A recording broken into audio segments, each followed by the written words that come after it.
Hey everybody, we're at NAMM 2024 and I am with Ola Strandberg, and that can only mean one thing, that after 2 or 3 years of asking to sell this man's guitars, he has finally relented, and Andertons is selling Strandberg, which is going to be amazing.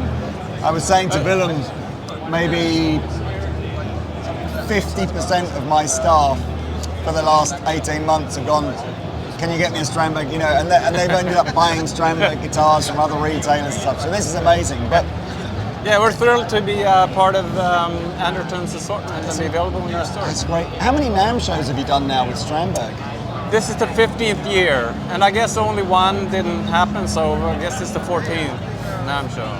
5-0? Yeah. No, 15. Oh, 15? Yeah. I was going to say, what were you like here when you were sort of, you know, straight in a pushchair? It's like 15th year. Okay. Yeah. That's amazing. And so, and we can pick pretty much any one of these guitars up and talk about what makes them unique. Yeah. But it's still, you know, just about the most innovative change to neck design in the electric guitar in the entire history, basically, of the electric guitar. So, what, you know, can you just, what was the inspiration behind, you know, approaching a guitar neck like this? Yeah. So basically, when I started, this started purely as a hobby. I was in the software business and doing, like, I was technical director, I was chief technology officer. I did a lot of pre-sale stuff in software for the pharmaceutical industry. This was just a way for me to like get back to my old hobby from being a teenager, building guitars. And I wanted to build myself a guitar, and I kind of stumbled on the angle of making an ergonomic guitar. And looking around at what was available, they would try to solve every ergonomic problem, like at the expense of perhaps the appearance of the guitar. So, I mean, putting a guitar across your shoulder and standing up on a stage, that's a pretty powerful statement. And to have a guitar that looks very odd requires a lot of confidence. So I basically wanted to design an ergonomic guitar that was something that I would want to wear myself on a stage in front of an audience. And I didn't necessarily have to solve every ergonomic problem. So I've been trying to find compromises all along. And it started in the hardware end, because really to make, I mean, one of the most obvious things about light ergonomic guitar is being light on your shoulder. And to do a lightweight but still well-balancing guitar, it kind of has to be headless. So I started in the hardware end, designed this modular string lock and the bridge components, and that's my first NAMM show. That's all I had. I just had the hardware, and I was here downstairs. But I designed basically the entire concept, like over the Christmas holiday when I came up with the idea. And it's the part about being headless. It's the part about being able to vary your playing position. So as you're sitting down, you can rest it on this leg. You can play it like that, play it like that, play it like that. So you don't have to, like for an extended practice session, you don't have to do that in a static position and thereby get like repetitive stress injuries. So what kind of guitar players do you like? I mean, because is your passion for guitar sort of driven by quite a technical guitar player? I'm interested, like, well, I mean, my dream customer at the time was Alan Holdsworth. A dream that did come true eventually, so that's very cool. Wow. Yeah. So you're a big fan of sort of technical jazzy fusion kind of stuff? Yes, yeah. Very much so. And that was kind of, I mean, I built it for myself, but my dream customer was always like Holdsworth. And, I mean, he obviously was a big user of a headless guitar, so that was part of the inspiration. Yeah, he was when I first started working in my dad's music store, he had a really good friend called Guy who worked for us, and so we would see Alan every so often. Awesome. Yeah. And I think at the time I was too young to, I think, really appreciate how influential he was for so many people. But I can certainly visualize all of those guitars that he played in the 1980s that were sort of almost precursors to this kind of thing. Mm-hmm. He was always very attracted to that sort of thing, wasn't he? Yeah, for sure. But okay, so no, those headless to be able to make a lightweight guitar that balances well, being able to vary the playing position. And then the other component is, I mean, the multi-scale wasn't new either, but most of the multi-scale applications at the time, they were very extreme, and they were done like for tonal purposes. You wanted really long, heavier gauge strings and shorter, the thinner strings.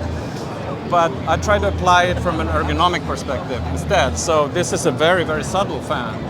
It's noticeable. You kind of follow the natural windshield wiper motion that you do with your arm, and you can relax your wrist a little bit more. It facilitates easier bends. You can use heavier gauge string, but it will feel like a thinner gauge string. So that will actually also sound better. So you're just mimicking this idea that as your wrist's natural position is perhaps a slightly more sort of 90-degree angle here, but as it comes up, the natural position is just to move 10 degrees or whatever over, and so you're just mimicking. Yeah. You're very Swedish, exactly. do you know that? It's like but that's where the concept started, with those three components. And then I built 4 prototype guitars. I posted about them in a Guitar Builder forum. And out of the blue, a guy called Chris Letchford reached out and he said, "Hi, I'm Chris. I play 7-string guitar. Can you build me a 7-string guitar?" And I was hardly aware of the concept at the time, but I obviously said yes, and I started looking into that. And then it goes beyond ergonomics and becomes a matter of instrument performance. A 7-string guitar and 8-string guitar will become even heavier. If you put even more tuners at the end of the headstock, the balance becomes even more important. The string length, the scale length becomes even more important. So I started doing like more extended range, a little more aggressive multi-scale, also for tonal purposes. And so I bought number 5 for Chris. I built number 6 as an additional prototype. Customer number 7 happened to sneak in, but then number 8 I built for Tosin Abasi, who had seen Chris guitar. And it was actually a video clip from here downstairs with guitar number 6 that went viral and really sparked. And then from that point, we've been more prominent in the extended range and kind of technical metal / shredder community. Although, I mean, obviously, the 6-string segment is by far the biggest, even for us, and we're starting to chip away at almost every genre because it's generally applicable. Tell me about that neck carve, though, because it's like, I'm guessing you've got a very ergonomic sort of scientific approach to why you've done this. But I guess we've all grown up playing guitars that have a much softer curved back to the neck. And this is a real departure from that. So what is the reasoning? Yeah, so it started, one component of it is the trapezoidal shape. So rather than being round, having these angular surfaces and more distinct ways of gripping the neck. And then I stumbled on, it's actually Torsel Guitars back there, a bass builder, where the entire neck twists to allow you to play with a straighter wrist angle out here and relax the wrist. That would be a nightmare from a construction perspective. And as a guitar player, you want to bend your strings upwards. That invention actually only allows you to bend downwards. So it's fine for a bass construction, which is where the Torsel guitars really work. But I wanted to accomplish the same thing, but with more familiar construction techniques. And I mean, I don't want anything here to be so bespoke that you can't walk into any guitar tech and say, "Please service my guitar." It has to be accessible. It has to be understandable. So I was just experimenting with this trapezoidal profile and then making it asymmetric. So by being asymmetric, pushed up in that direction, it leaves room for this joint as you play at the end of the neck. And at this other end, it's shifted in the other direction, so it gives easier access to the upper frets. So it it kind of does what the twisted neck does. It encourages you to play with a straighter wrist, so it's more relaxed on your muscles and tendons and everything. It's amazing. So and it gives the impression of a thinner neck. So a lot of people, shredders, they contact us and say, oh, I love this and this super thin neck. How thick is your neck? And I generally never tell them. Yeah, I just say try it, because Yeah. it gives the impression of a much thinner neck, but it's actually quite chunky, which helps tone. So, whereas some people say, no, headless doesn't work, it works, because our instruments were designed from the ground up to be headless Right. and function as such. And every component is part of that and contributes. So it's the hardware, it's the construction materials, it's the design of the construction methods, the neck design, light and stiff materials, everything works together to functioning whole. Have you started making your own pickups yet, or are you still putting other pickups on them? We're staying away from the actual construction of the pickups, but we work with various very reputable suppliers to voice pickups for our instruments, and we actually have some pretty cool announcements coming up later this year on that note, but I'll keep that quiet for now.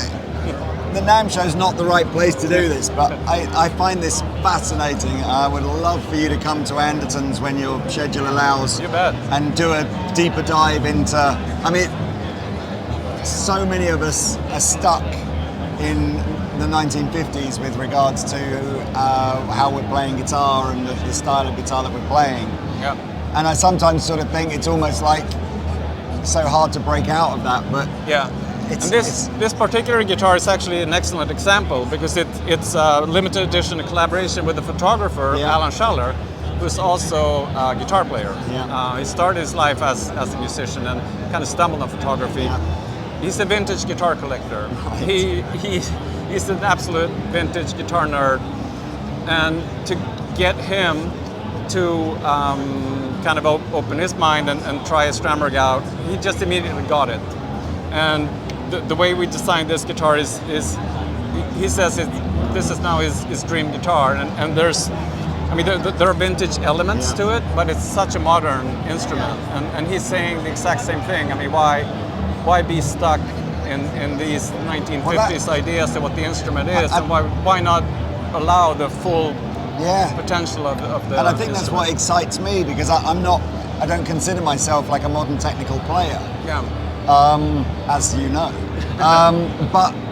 And so I think guitars that have just gone for this aesthetic don't really appeal to me. Yeah. But the science or the reasoning behind why you've done everything has really tweaked my interest of just going, and I had no idea, you know, what I like about everything you've said is there's a thought process behind every element of the design, rather than just, oh, that'll look cool, let's do that. Yeah. Oh, look, so without wanting to take up all your time, can we just quickly go over what you've announced new for the NAMM show? Is that something you can do, or should we get Sam to do that?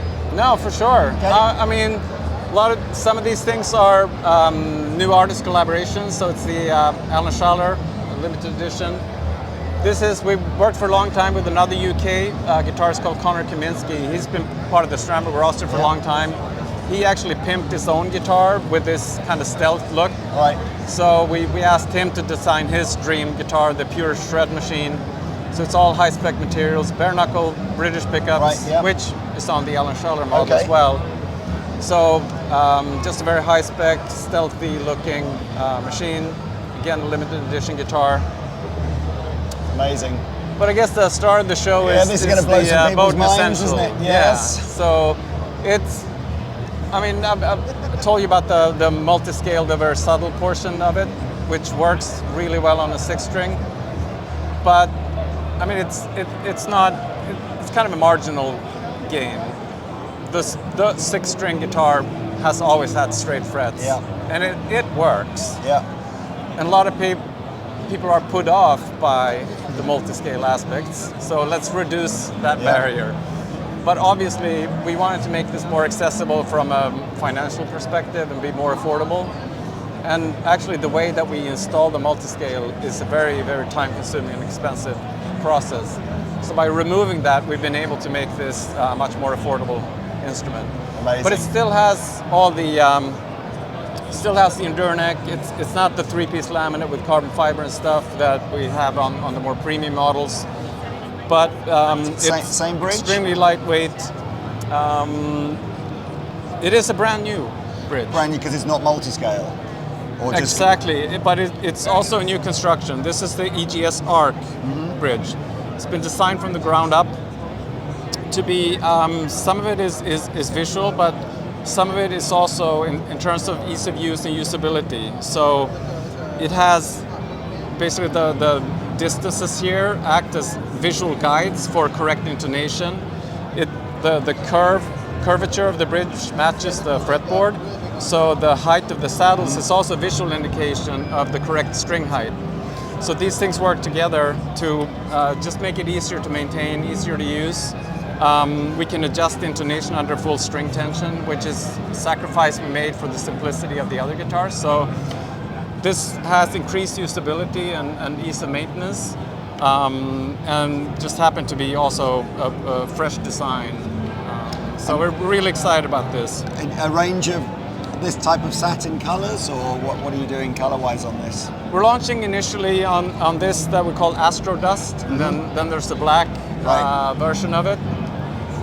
And I'm sure more colors will come. We're also reserving one color for our direct channel. No, and this, if you're excited, this is a under $1,000 this guitar, so completely new ground for Strandberg, which is mad. Yeah. It's so exciting. Yeah. What's happening here at the base? We have shipped basses for a number of years now, but really in the higher end. Yeah. So pulled out all the stops with boutique pickups and preamps, etc. So this is the Bowden standard bass, which is much more accessible in terms of pricing. It features the fairly recent Fishman bass pickups that are really, really cool. They have 3 voices. It's got a 2-band EQ. Again, it features all of the Strandberg ergonomic features, the lightweight, the great balance. And is that the feedback you're getting from bass players, that all the ergonomic elements of the 6-string translate? Oh yeah. Even though, you know, it's a different sort of style of playing. Yeah. I guess it does, doesn't it? For sure, yeah. And the thing that conventional wisdom says that, oh, it's lightweight, it can't sustain. Well, it does sustain. It sustains at least as well as any other bass. And just being light, it has more dynamics and more headroom. So it gives you an artistic freedom for playing to really express anything you would need. I'm going to freak myself out. I know I am, because it's like. Now that you've said about that kind of sense of a natural thumb placement, it sort of, it forces is the wrong word, but it sort of puts your thumb more naturally in a place. And you can see the guys that are going to do that, they've got a position on this side. The guys that, again, sort of a slightly less extreme version of that, and the chord guys are going to put the bending. I tell you, it's very clever stuff. Yeah, one of the most rewarding things of being in a trade show like this is have people swing by the booth and say, oh, I suffered from a repetitive strain injury and Strandberg got me back playing. I had a car accident, couldn't play for 10 years. I'm back playing. It's really rewarding. It's exciting. Should we just have a quick look at these ones? This is a travel guitar concept that we introduced last year. This looks like a weapon, but it's I see, so it's do you want to? Yeah, I don't want to break anything, but this collaboration with it's kind of an artist signature guitar for ex-pro cyclist called Andreas Danielsson, who toured the world with guitars that would invariably break or start rattling. So he wanted the ultimate travel guitar. We collaborated with a British cycling brand because I'm a passionate cyclist. I love all the collaborations you're doing. It's like you don't seem to be fixated with this idea of got to be some sort of famous guitar player. It's like anybody who's got an interesting background, you're happy to collaborate with. Yeah, so we've used Mason's Italian titanium frame maker, who've hand bent these frames, This is a through axle for a mountain bike that you can tighten if anything, whatever, like start rattling over time or come loose. So it collapses very easily. This is now the what we call the Captain's Edition, which is made from wood, but it has the titanium frame. The one we introduced last year we called Survival Edition, which is made of composite material, so it's more like adventure proof. I guess perhaps it doesn't matter what the humidity is or anything like that. Yeah, exactly. So, yeah, we're very proud of this. It functions as a guitar. It sounds amazing. It plays like a guitar. Just the resonance of the titanium frame is mind-boggling. It's very insane. Cool. And then I guess these will be some of the perhaps finishes that people are a bit more familiar with you guys, some of the beautiful tops. Yeah, so for many years we've had small-scale production in Japan. So what's new for this is that it's 12 batches of 10 guitars that are finished by Nick Sugimoto himself of Sugi Guitars. So just mind-boggling finishes, premium materials, very low volume. Stunning. And finally, this is the start of guitar production in Sweden, which Sweden was pretty prominent in guitar building once upon a time. Yeah, and Levin, they had the biggest guitar factory in the world at one point. Really? Yeah. I didn't know. But we haven't produced guitars in Sweden for a long time. So this is the True Temperament technology delivered by the company, True Temperament, who started building replacement fretboards and necks, but they've extended that to guitar production. So they're building this called the Boden Futur line. So it's entirely made in Sweden, including the hardware, which is also manufactured by the same company that does the True Temperament frets. So we're launching these in 6, 7, 8 string, these two colorways to begin with, and we'll extend that going forward. This True Temperament thing, I imagine, really resonates with you as a designer trying to overcome all of the imperfections, I suppose, of a traditional guitar. I mean, if your brain can't handle fan fret, then your brain is never going to handle this, is it? Especially up here, look at the first fret. Is that? I mean, I can to a certain degree understand how tiny differences on the fret here would compensate for intonation. I had no idea up here that the first fret was so far out. Yeah. It's crazy, that's literally how out of tune That's what I mean, how out of tune and normal. Yeah, so this is, to some extent, this is like ergonomics for the ears in a way, because those fluctuating interferences that you get playing chords normally, they go away, and the result is like a louder experience. I'm not sure if a lot of people can appreciate it as being like more in tune, but it's noticeable, and it's just louder. And I do want to highlight one more thing, which is like a synergy between, if that's a Formula One car that pushes a technical solution. One of the things is this neck joint that is also featured on the Futur line, which is, it extends the trapezoidal profile. So this is actually 40% larger contact area than a conventional neck joint. So the end result is an instrument that performs more like a set neck or a neck through kind of guitar. And we needed that kind of attachment method for the travel guitar to be able to disassemble and assemble frequently. But it also allows us to give even better access and even more contoured heels. So that's the traditional way that you've done the neck joint, is it, on Strandberg? I see. So you're getting, like you say, more of that wrapped around. So it's even more contoured. You're a clever man, Ola. So thank you so much. A lot of fun. I look forward to doing some business over the next few years. Yeah, awesome to be in Andertons. Look forward to come to visit. My team are going to be so excited. So thank you very much for that. Right, see you later, guys. Bye-bye. All right, take care.